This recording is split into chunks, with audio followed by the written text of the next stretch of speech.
ज्यांना पाठीच्या कण्यासाठी बाकीची आसनं जमत नाहीत त्यांनी अशा प्रकारचं आसन करायचं आहे. लोड अगदी आपल्या कमरेजवळ जुळवून घ्यायचा आहे आणि त्याच्यावरून मागे जात टाळू टेकवायचे आणि अशी स्थिती घेत पाठीचा कणा मागे वाकला जाईल अशी स्थिती घ्यायची आहे. खूप छान. कधीही गॅप होणार नाही आपल्या मणक्यामध्ये आणि झाली असेल तर ती कमी व्हायला मदत होईल.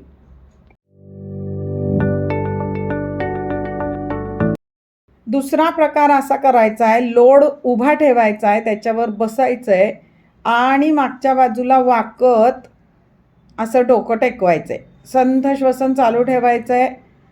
बघा, यामध्ये सुद्धा तुमचा पाठीचा कणा जो दिवसभर सातत्याने पुढे वाकत असतो तो मागच्या बाजूला वाकला जातो आणि खूप छान आरामदायक स्थिती आहे. आता ही स्थिती सोडताना बघा, डाव्या बाजूला एका अंगावरती वळायचं आहे आणि सावकाशपणे उठायचे. अगदी छान.